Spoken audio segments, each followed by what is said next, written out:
the next month after I bought these properties, I saw, checks coming in. I go, this is really nice, and it definitely is going to make a nice supplement to, what we have to live on.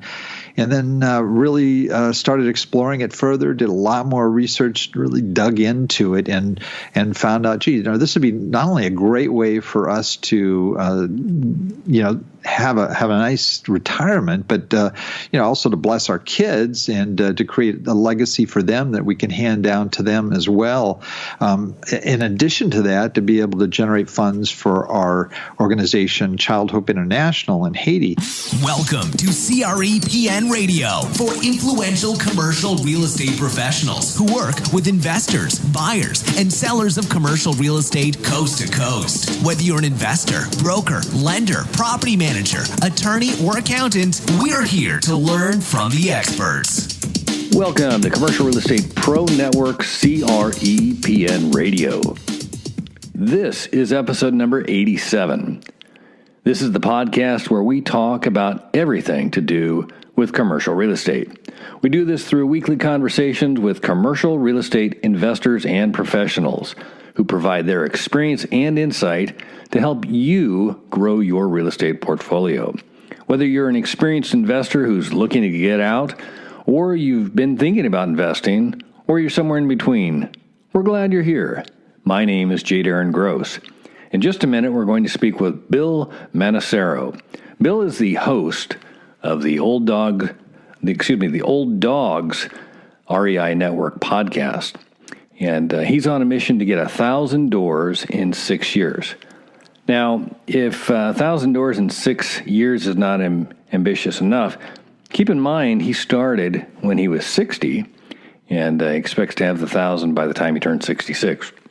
We talk about his plan and how he's working to get the 1,000 units, as well as the challenges that new investors face and the concerns that hold them back as they get older.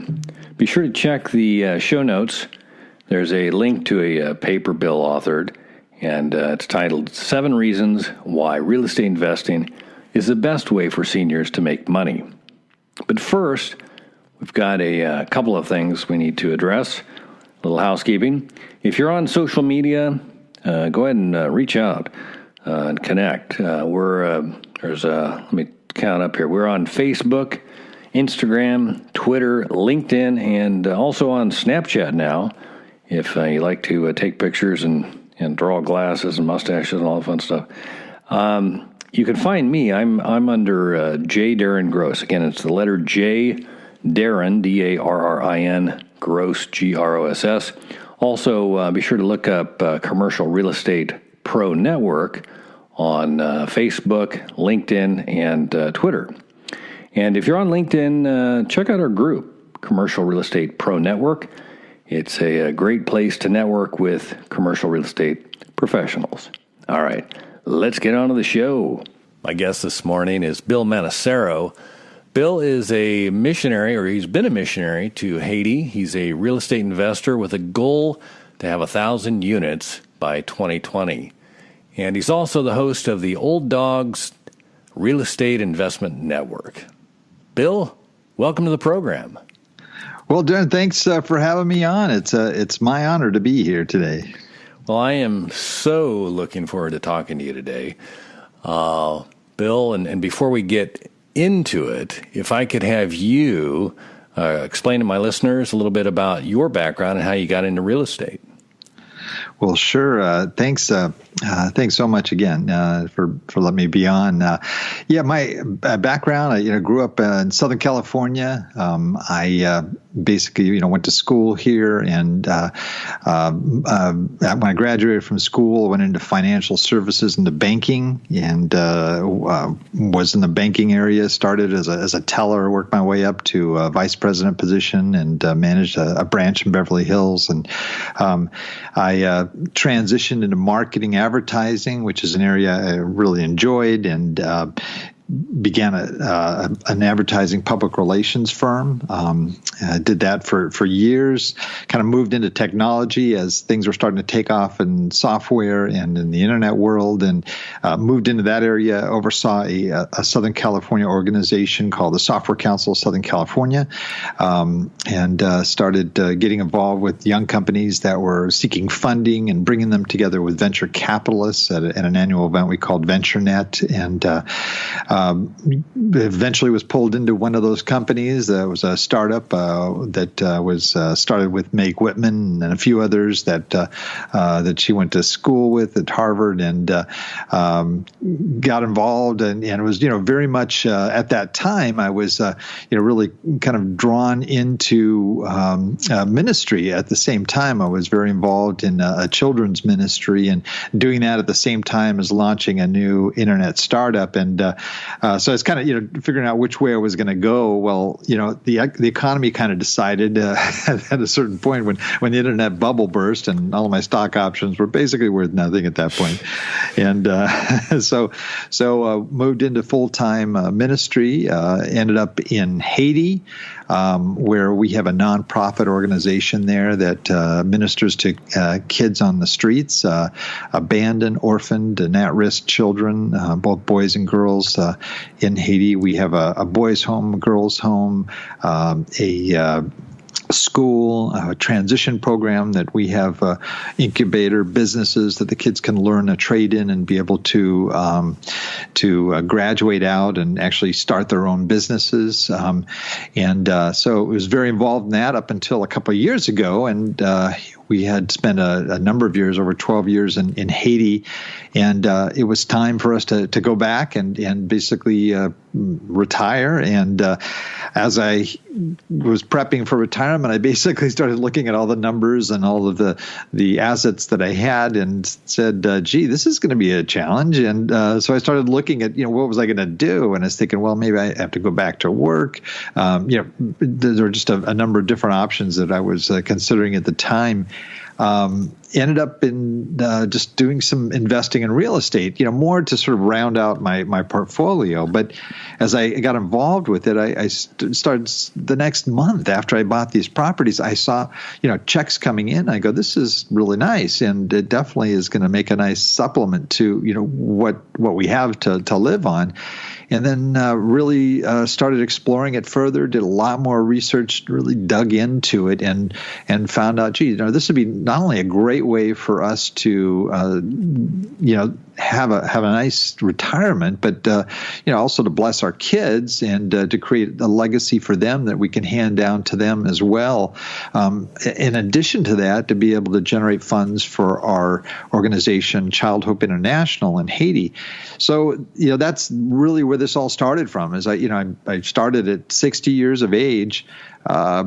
Investing, and set a goal for myself that within 6 years I would have 1,000 doors. So by 2020 is the target date.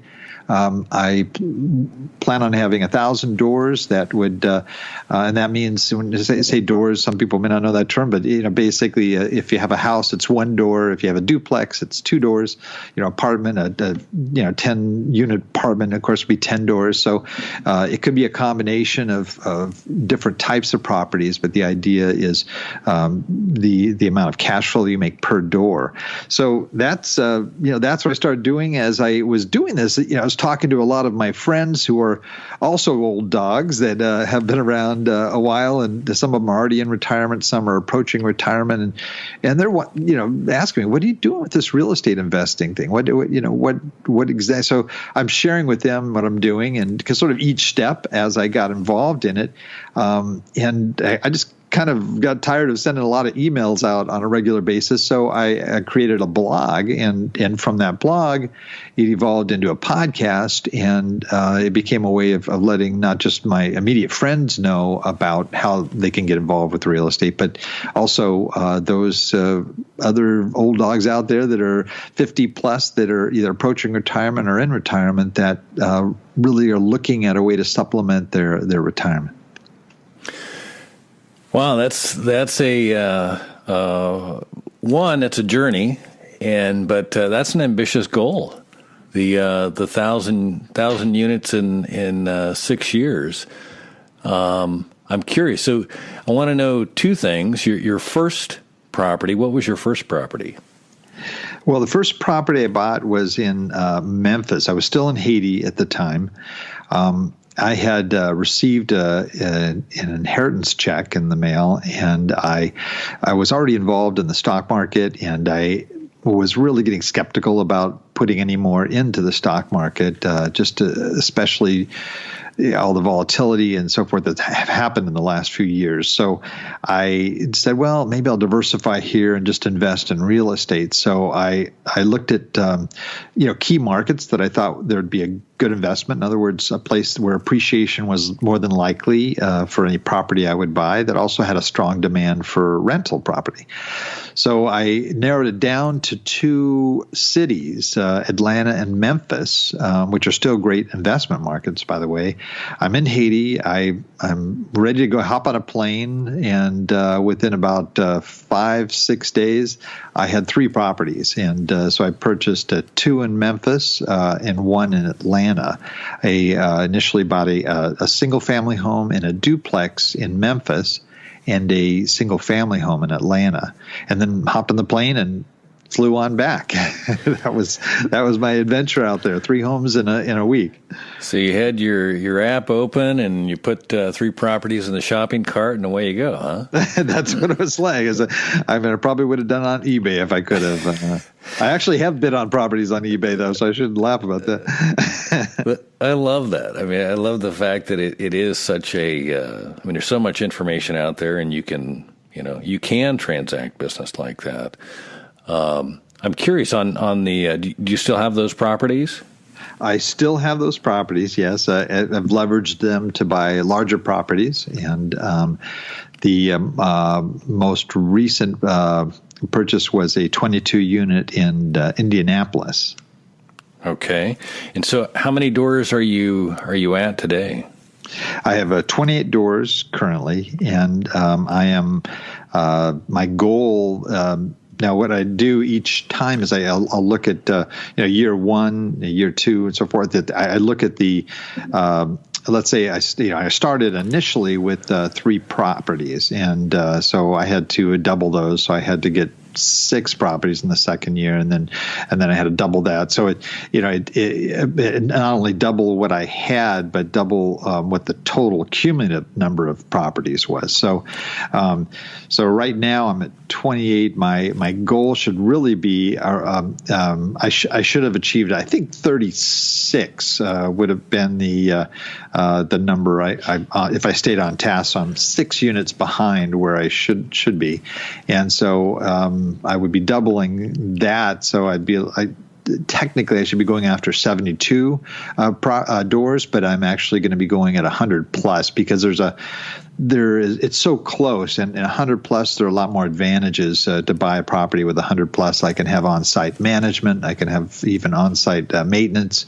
And so going the extra 30 something or less than 30 units really isn't going to make a big difference. It's that's going to be a leverage. Our 2017 goal is 100 plus units, and it could be 150, it could be 200 units. It just depends on what is going to be available, and trying to find something that is that makes sense for us numbers wise. And are you concentrating in the markets you've been, or are you looking kind of far and wide? Well, I'm always searching for emerging markets, and that's one area that we spend a lot of time researching, is just looking for those areas where there are some key factors. It's job growth, population growth, economic growth, new businesses coming into the area. There's certain factors that make it a very strong rental area where rent is in high demand, rental properties. So we are constantly scouring and looking for those areas. Right now, we've kind of expanded out. As I mentioned, Indianapolis. I've got a couple of properties in Indianapolis. We are also looking at places like the North Dallas area, Houston, both Carolinas, Charlotte, places like that, and some key cities in Florida as well. So right now we're looking at those other areas as well as a very possible place that we would invest. So we're trying to buy properties that are under market value, so that when you go into it, you have sort of a built-in equity that, and so we'll look for properties anywhere from 10 to 30% below market if possible. No, that's great. So I'm curious. You let's see. On the first property, you said you had a little inheritance. You were able to buy those, and then you leveraged those to get into the next property. Is that kind of the strategy as you go? Or are you able to buy leverage? Well, we probably could if we had more time, but because we're old dogs, we don't have a lot of time. Not to say we're going to kill over tomorrow, but basically, we have shorter timeline. We don't want to spend the rest of our lives working this. The idea is to reach your goal and then to be able to benefit from that cash flow, and to be able to do the things that you want to do. And that's the frustration that I've experienced not only with myself but with other old dogs out there that are in the position where they've got a granddaughter that's getting married, and maybe their folks just don't have the funds to be able to do the wedding of her dreams, and they would love to go in and just take that burden off of their parent, off of their granddaughter's parents, and be able to give them that wedding, or to help a young couple, maybe a grandchild as well, to buy that first home. Or be able to head over to a relative that's sick and just be able to fly at any given time and spend a month just caring for them and taking care of them, and being able to meet medical bills without having to settle for doctors that are not the level or quality that you want. Those are the kinds of things that we're hoping to overcome with this, be able to generate the cash flow that's needed so that you can do those kinds of things, and you could enjoy your life too, to be able to travel, to be able to spend time writing that book you always wanted to write, or whatever your retirement dream may be. It's just again, setting it up so that it becomes passive income. You're not working it every day. I mean, it is kind of fun to work because obviously there's something brand new that you're learning, and there's some. I just enjoy that. I love educating myself, reading books, and watching webinars, going to seminars, and just broadening my knowledge so that I can be more effective in what I'm doing.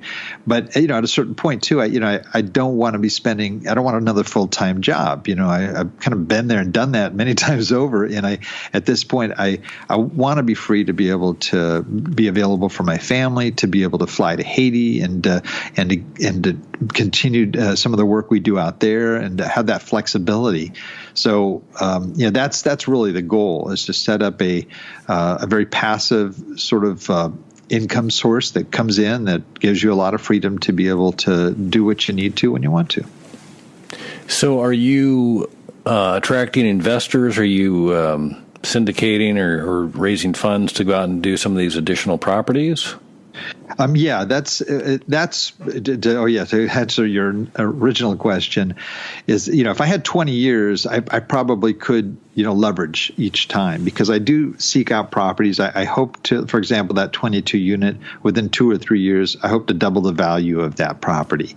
That would be fantastic. I could take those funds and get into a larger, but I have a pretty aggressive goal. So really the next step is syndication. And so that's what I'm in the process of not only learning, but actually, talking to investors and talking to syndication attorneys and getting that set up so that we have the funds to be able to buy a quality property that we'll be able to to see sort of a long-term benefits from. Got it. So along the lines of the conversation, you said you started off emailing and having conversations, and then evolved into the blog and the podcast. I'm curious, what is and you mentioned kind of some of these things that people want to be able to provide for their kids, and I'm assuming that's kind of the appeal to investing in real estate, is to have some sort of a passive income that will allow them to do these things. But I'm curious, have you met resistance? Is there a fear amongst people that elect not to? Well, fear is sort of the biggest challenge. At least it was the biggest challenge for me to overcome, because the funds that I had, I didn't want to release that easily. I'd worked too hard, or there were funds too. Now, granted, I had this inheritance coming in, but I wasn't going to throw that away because I knew I needed that for my retirement. Now, instead of just sitting it, putting in an account where it would accumulate probably very low interest, at 3%, or if I could find that. But I was able to leverage it into much more than I initially started with, which is a good thing. But at the same time, there's always an element of risk whenever you're investing in anything. So I was not real quick to release those funds, and that's why I just researched the heck out of all this. I didn't want to make any wrong moves and risk losing any of the funds. So I spent a lot of time researching, a lot of digging. I got caught up in what's called analysis paralysis, where you can just keep analyzing so much that you just freeze because you're afraid to do anything. Well, maybe I still don't have enough information, So there's a certain point where you have to take that little leap, and that's each person encounters that. But when you do that first step, I say that there's really four processes or four steps that you have to take if you're interested in real estate investing. The first one being education. The second being a mentor, somebody that has been there and done that. That helps eliminate a lot of the mistakes that you will make if you've got somebody that's experienced and been through that kind of investing before. Then you got to develop a plan. And then the final step is taking action. And actually you've got to make that move. Now, when you do that move, when you take that step, that's where another phase of education begins. And I think that's really where you really learn, is in your first property. And it's a great experience. You're going to learn a lot after you've actually made the decision, probably a lot more than you would have learned just researching and collecting data, because there's just that hands-on, experience that you just can't compare that to anything else. And that once you've done that, you go, wow, that wasn't so hard. I'm ready for another project. In fact, I'm ready for a bigger property. I'm ready to do this again, but even more aggressively. And then once you start getting that down, it becomes that much easier. And most of the investors I talk to, and I interview a ton of very successful investors on my show, as I'm sure you do in yours. And it gets easier with the more the more doors you have. It really does. And that's something that I'm experiencing as I go on, especially as I'm researching the 100+ units. No, I really appreciate you spelling out the 4-step method. That's entirely different than the ready, fire, aim way that I bought my first property. And the lessons I learned in that first property were life-changing. But no, it's, I think the important thing there, like you said, is the action and to get through that analysis paralysis, because nothing will be gained if you just spend all your time learning and pondering and clicking websites and doing analysis and going to seminars and all that. Eventually, you gotta get in and get that property. So that's it. And I'm very conservative when it comes to investing. I mean, extremely conservative, and so I try to build into this. This is one of the reasons why I went for real estate in the first place, because I looked at the volatility of the market and some of the other investment alternatives out there. And real estate is one that really has a a real promise there, in that no matter how bad things can get, and then my father went through the Depression, and he shared some horror stories about, I mean, he literally had to go out and hunt deer for his family to feed them, and as a young man, and that, I mean, things can get really tough, but people are always going to need a place to live. I mean, that's just a given. They're going to need a roof over their head. And you may have to lower rents, or you may have to adjust things, but there's still going to be a strong demand for a place to live. And so rent will be paid, and that will be something that will sustain you. So you buy conservative, you buy under market value, so that if property values do go down, you still got some cushion there, and you're going to be okay. You create, you reduce your expenses so much that if you do have to do a rent deduction, you can do it, because you've got room to play with it there. And so when I approach an investment, I really do it conservatively. I don't like being too tight to the the line that you're going to have to maintain to break even. I like to allow plenty of room in there, so that if things do change, you've got the flexibility. Well, and that is those are very powerful lessons, and just to be so conservative on the viewpoint. I know those are lessons I've learned, and it's an entirely different world when you realize all the expenses, and instead of just the mortgage and the taxes and the insurance is what the bills you have to pay, and also you start thinking about vacancy and you actually start making positive income on real estate. It's huge. I can't tell you how you talk about life changing in that even this last downturn. I know, I want to say conservatively, I think that the economy kind of backed off 30% based on real estate values and that. But if you were in real estate and you had rental income, rents didn't go down, and but if your 401k was, in the stock market, that backed off quite a bit.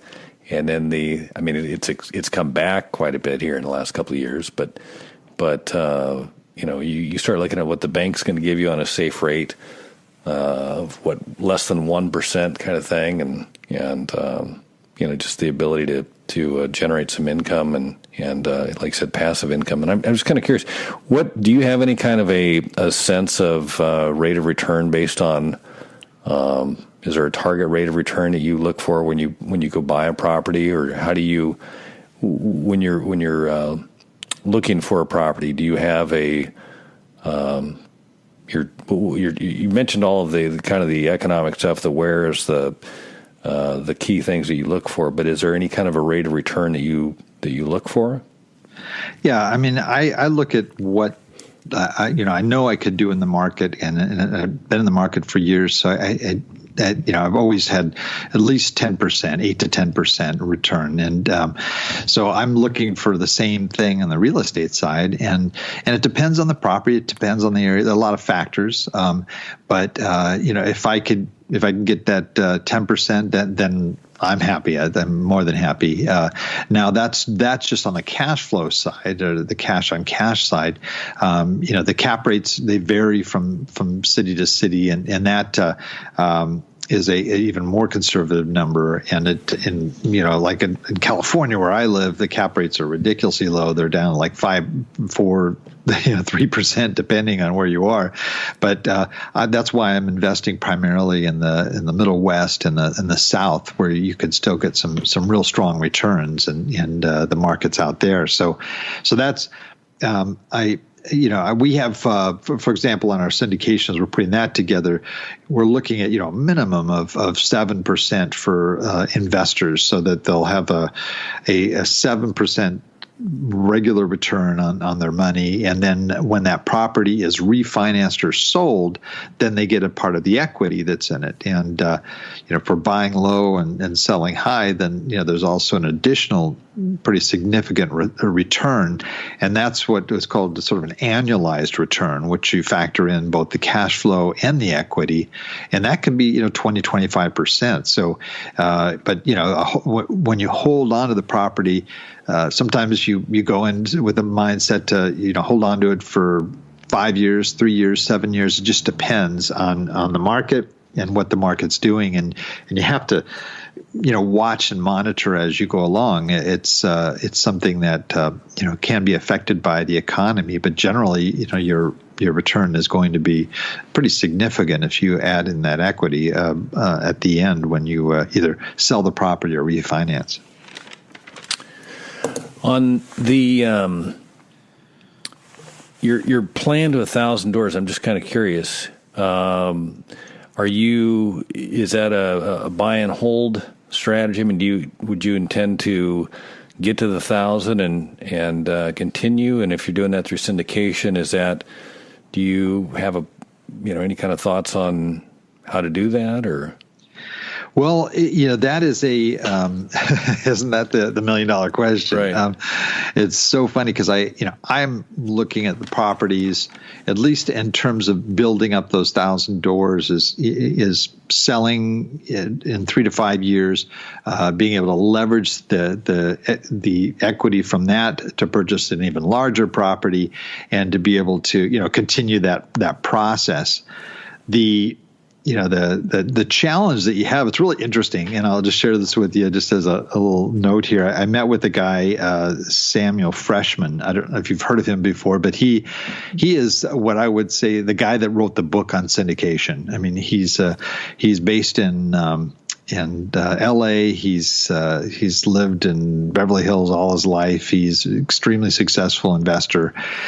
And it is in lunch, I was talking with him, and I said, what regrets do you have? And in your years, he's been investing for 60 years, and he told me, I regret selling. And I go, really? He goes, yeah. He goes, at one point I had like 7,000 doors. He's now got around 2,700 doors, and then some commercial property, shopping centers, and so forth in there. And he just explained to me, he goes, it's funny because I would buy a property for $1 million. It would double to $2 million, and I'd sell it. And I'd be really happy with that return. But what he's seeing, and again, he's got some longevity here. He's been around for a while, but he was telling me about some older buildings, built in 1905, 1915 in downtown LA that he used to own. And he bought one of them for $1 million, sold it for $1 million or a couple million, or maybe, I don't know. I mean, up to 3 million, something like that. And he was really happy with his return. But that same building today is worth 100 million. And he's kind of going, gee, if I would have just held on to these things. And so his philosophy, sounds like he's going to buy and hold now. And the way you deal with that generally with investors, because investors may not want to stay in a deal forever, is that as it gains in equity, then you can cash out, refi, you pay the investors back all of the equity that had accumulated in it, and you take on that property. And the investors are happy because they're getting their equity, and of course they've had their cash flow all along, so they're real happy with it. But that's also another strategy that I'm considering as well. And a lot will just depend on the market and the investors, and where people's preferences are. Well, I appreciate you sharing that, because I think in one sense, the syndication model that I hear most people talk about, to me, is kind of very similar to flipping, in a sense that you go buy a property, you improve it, and then whatever point you exit it. And myself, I'm a buy and hold investor, and I guess the thing that I've always seen is it's not today. It's the long run. It's the cash flow or the end run. That there's In fact, the simplest model I had in my brain was that if I wanted $100,000 a year, I needed essentially $200,000 a year in rent. And it was just my simple brain saying, okay, well, 50%. If I had everything paid off and I had taxes, insurance, and maintenance, I could get that $100,000. If I had $200,000. But when you get into the flipping model, you create that income stream and then you sell it, and then you got to go do it again. And the syndication thing, at least what you're introducing there is the opportunity or the way to get, is the way to continue that and actually continue to build your portfolio, as opposed to that you get in, you make everybody money, and then you got to go do it again to keep making the money kind of thing. And that's something I hadn't really heard many people talk about. Yeah, well, that's really, my goal is when I reach 1,000 to stop at that point. And I don't want to go hunting anymore. And I really want to be able to just reap the rewards, the passive income. And so if I do that, I may sell, I may buy up, I may sell a 200 unit and buy a 500 unit if I, can get the cash out of that property. So there are a lot of different ways to do that. But ultimately, I want to end up with the 1,000 units and be able to hold on to that indefinitely. Now, part of my goal too is to be able to have something to hand down to my kids so that they can, step into the business and to be able to learn as they're going along. At the same time, I will be able to step back as they're becoming more and more proficient at being able to run it, and eventually they'll operate things. And so the idea is that this is gonna be an ongoing source, and if you can hold on to properties that are doing well for you, and that's fantastic. If it looks like you're in a down market on a property, you could either sit it out and still do okay. Maybe you'll have a lower vacancy rate, but markets turn around, and sometimes it takes 5 years, sometimes it takes 10, sometimes it takes 20 years. So it just depends on the patience of whoever is watching it and what kind of a yield you're pulling. And if you're happy with that yield, then great. Right. Well, and I think the thing that you're speaking to about being able to hand it off to your heirs or your children, that's something that I think that's very appealing. And I think that people, when they look at, if you have a 401k and hopefully there's enough in there that you, are able to have some principal left over and pass that on. But in a cash flowing or cash producing asset like real estate that's also presumably appreciating over time, you get the best of both worlds. You're getting the income you need plus that asset that continues to increase in value and something that's, something you can leave behind for your kids. To me, I think it's just awesome. I love that. Yeah, it's one of those commodities that they're not making any more land, and the land it's already there, and land it may go down, but it's always going to go up. It always is going to go up, and so it's a cyclical thing, real estate, and you can ride it out, and you can buy low, sell high. That's how people like Buffett and others have made their success. Or you can just ride it and be happy with this constant cash flow that's consistent and fine too. So I think there's a lot of different approaches you can take. You can do even a combination of different approaches, but ultimately, at least for me, I don't want to be doing this full time. And in the future, I want to be able to really be able to use those funds to just be able to enjoy my retirement years and to be able to help the kids in Haiti and to be able to, work with my family and do things to, help them to get going in life. Got it. Let me ask you, for somebody that is 50 or more, what kind of time horizons would you suggest that they consider when investing in real estate to meet their goals?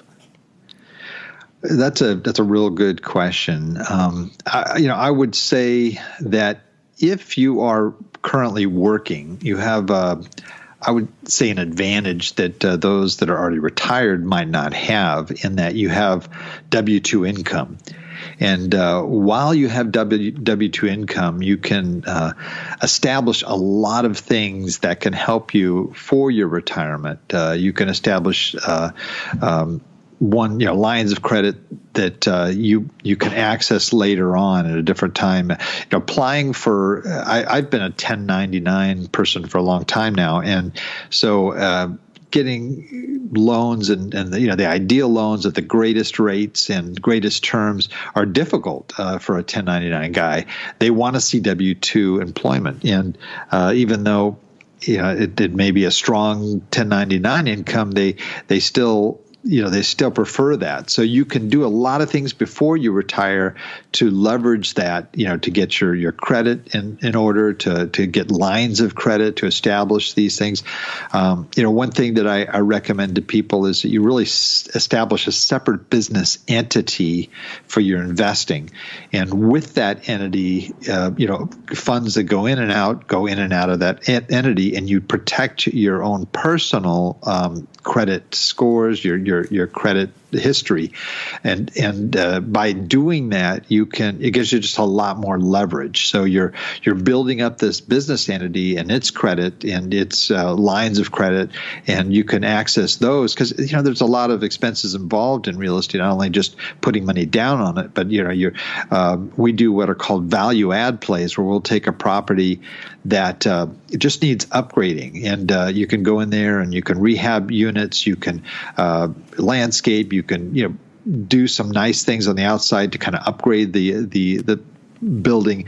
And as those things cost money, but it's usually money that goes out and then you get it back. And it's usually not a long-term loan, but it's easier if you have a line of credit where you can go in and do that and be able to turn it around quickly.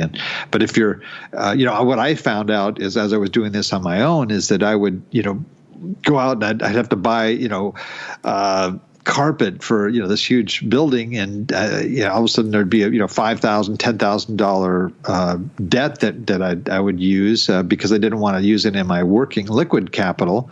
I'm trying to preserve that, but when I did that, all of a sudden my credit just dropped. I go, oh my gosh, and so you have to. It's real tough if everything's under your personal account. So it does make sense to be able to separate the two, and you can leverage that. So that pertains to this timeline, that you're talking about. Is you want to look ahead. Where am I going to be in 5 years, 10 years, 20 years?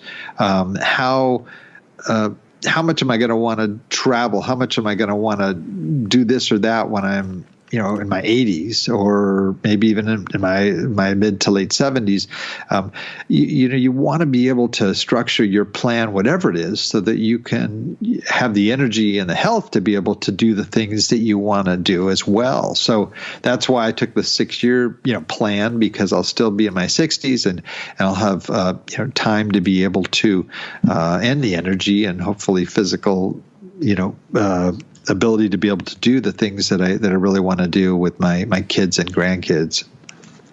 No, well, and your plan, your 6-year plan. I mean, that is amazing. And actually, I think you're probably going to hit it. I have great faith in just your mindset and the fact that you have a plan, like you said originally, and you're doing it.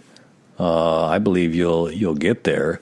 And everything I'm hearing is that the bigger properties are actually easier to do than the smaller ones, which leads me to believe that you will definitely get there. Well, thanks, Darren. I appreciate the confidence. I wish I had that too. No, well, no, but it's and I've experienced. I mean, we just bought our first multifamily property, and once you've done it, you understand the kind of the exercise, and it's about finding the right market and the right property, and being ready to act when you find that. So I think you're on the right path there. I want to ask you a couple more questions and before we wrap up here, because I don't want to. I could do this all day. I want to let you know I'm enjoying this tremendously, and you're very entertaining and full of information. If you were going to advise somebody that's 50 plus, what's the most important question you would have them ask when considering investing in real estate? Wow. You mean who would they be asking the question of? Well, that's what I'm asking. What's the most, and you can even point to who they should ask. Okay, sure. I would say that. Boy, that's a good question. A really good question. There's different people you're going to need to do this. There are lenders, there are sellers, there are other investors. But I would probably say, if you want to examine this, find somebody you know who does real estate investing, and I will even put myself up here to say, feel free to contact me. I'd be happy to answer questions for you. But I think the question you really have to ask is, and I would find an investor, and I would say, ask them point blank, is there anything you regret about being a real estate investor? And if so, what is that? And try to see what sort of the worst case things are, because more than likely, as you hear from these guys that are experienced, that their worst may not be your worst, and you may say, well, that's it, or you may say, oh my goodness, I never want to take that chance, So I would, and I do this in my show too. I say, what was your biggest mistake? That's another question, another way of rephrasing that, and how did you recover from it? And so those are, I think, some key things, because most people are dealing with the fear aspect. So you really have to go right for the jugular. Do you regret what you did?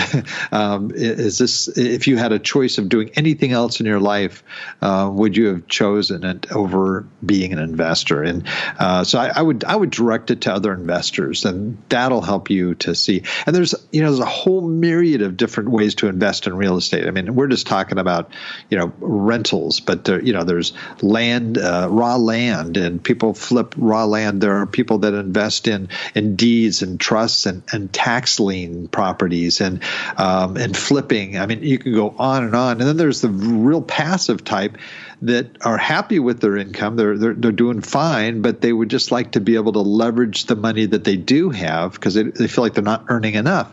And those are people that invest in things like REITs, or they're investing in syndication or what have you. So they're happy. They're going to get their 8 or 9%, and they don't have to do anything else, because they have plenty of funds to meet their needs. They just want to make sure they're getting the best dollar for their money that's sitting there. You're not, hopefully it's earning something, but you want to try to leverage that. So there's a broad range, from the very, very passive to people that are rolling up their sleeves and rehabbing houses. And, if you've got construction experience, you might want to do that. You might want to go in there and buy a house cheap, fix it up, and sell it and make $50,000. And I know a lot of people doing that. So it is a broad area when I say real estate investing. What I'm talking about, at least in terms of my focus, and a big part of this is being focused, and not get caught up in the shiny object syndrome that you can get out there. And I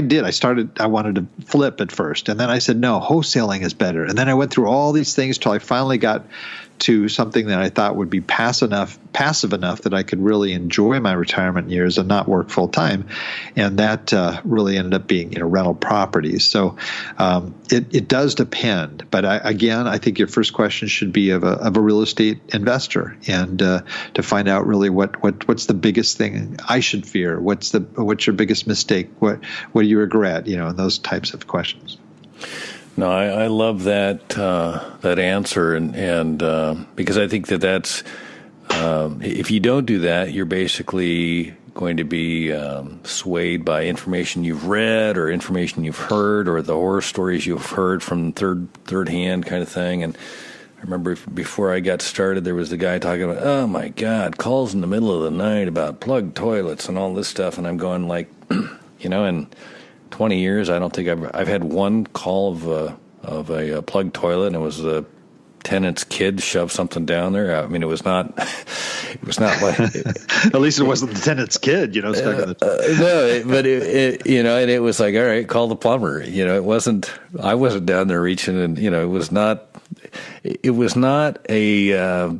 I mean, and if that is your greatest fear, maybe that's saying that being an active investor is not for you. Something more, much more passive, like you say, syndication or a REIT or something like that's more, more up your alley. But anyway, I love your answer. That was great and very insightful. I got one question. This is a new thing I want to start asking all my guests here. So you're going to be my guinea pig on this. But as an insurance broker, I thought, I'm being silly not to ask people, if I say insurance, what first comes? What comes to mind, or what would you say? And I'm speaking specifically about your properties. I don't want car or life or whatever, health insurance. Just insurance. I'm just kind of curious what your thoughts are. Yeah, to me, it's protection. It's asset protection, and it manifests in a couple of different places. But just to elaborate on that is that. With everything like we've been discussing, for example, you have the people that don't want the call in the middle of the night, for a toilet. We'll hire a property manager. They're not that expensive, and they'll take care of it. The call will go to them. So boom, you eliminated that problem.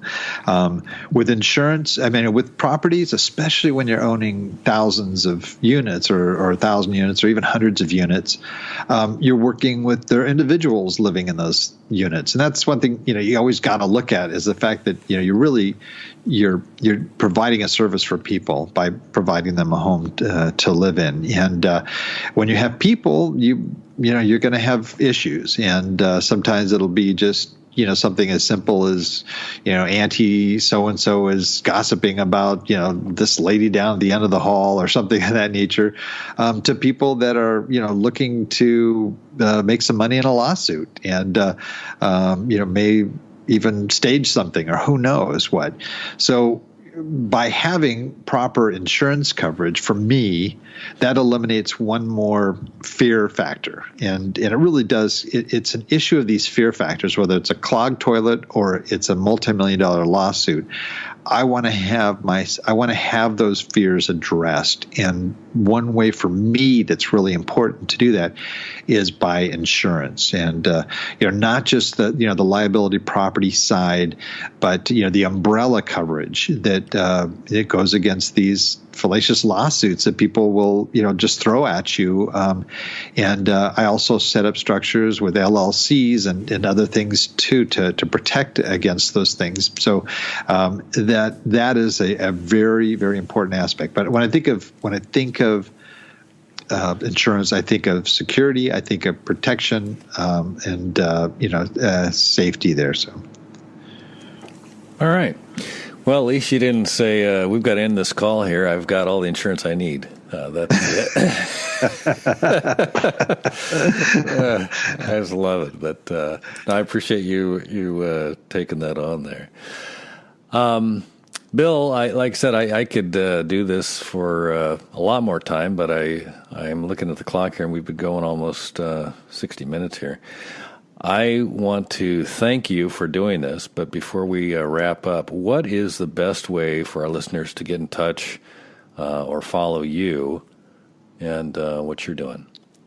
Well, our website is it's called the olddawgsreinetwork.com, and dogs is spelled D-A-W-G. Okay, so just kind of a real hip kind of spelling. Okay, so it's Old Dogs, D-A-W-G-S, REI. That's for real estate investing. Network.com.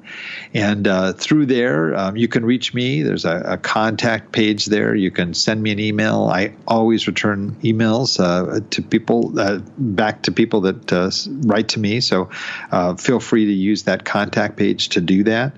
That's I'd say is probably the best way to reach me. Got it. And for our listeners, I can't encourage them enough to check out your podcast. And is it twice a week, or I can't remember how many? I know you have a Friday episode, and how many days a week do you do it? Yeah, it's Mondays and Fridays. It's on iTunes, Stitcher, Google Play, iHeartRadio. So you can get it through those channels, or you can just go to the website, and we have all of our podcast episodes there too.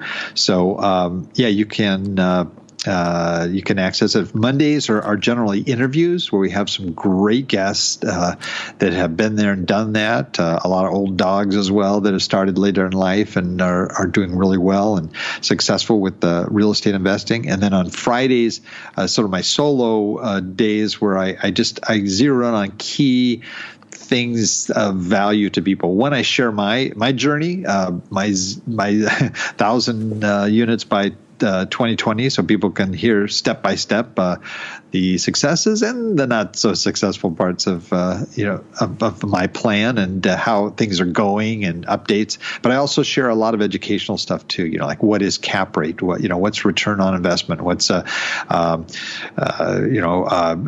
whatever the term may be, or some aspect of real estate investing. And so I will address those on Fridays. And so we try to keep it short and to the point so that people can get the information they need quickly. And while they're on a drive or a quick jaunt over to so-and-so's house, they can listen to a podcast. It makes it real easy. Awesome. And for our listeners, I'll have all of Bill's links in the show notes there, so be sure to check that out. And Bill, did you mention before when we started, do you want to offer the white paper or I can't remember what that was, Yeah, it's a little article. It's called 7 Reasons Why Real Estate Investing is the Best Way for Seniors to Make Money, and it's going to be available at our olddogsreinetwork.com, and it's going to be / CREPN Radio, all together as one word, CREPN Radio, which is your show. And if they go in there, there'll be this little free article that they can access, and it'll give them some information, some additional information on why I found real estate investing to be helpful in my senior years. Awesome. Bill, I appreciate you doing this again, and I look forward to doing it again. Well, me too. And looking forward to having you on my show, because we need to learn about insurance, and we need it from the expert here, and that's why we're calling you. We will get in touch, and we'll definitely set that up. So for now, I want to say to our listeners, that's all we've got for this week. If you like this interview, be sure to go to iTunes and please give us a 5-star review. And while you're there, you can also subscribe so you can listen anytime, anywhere. We know you're busy. We thank you for making time for us today, and we do appreciate you. Until next time, thanks for listening to Commercial Real Estate Pro Network's CREPN Radio. You're listening to CREPN Radio for influential commercial real estate professionals. For more information on this or any of our guests, like us on Facebook, CREPN Radio.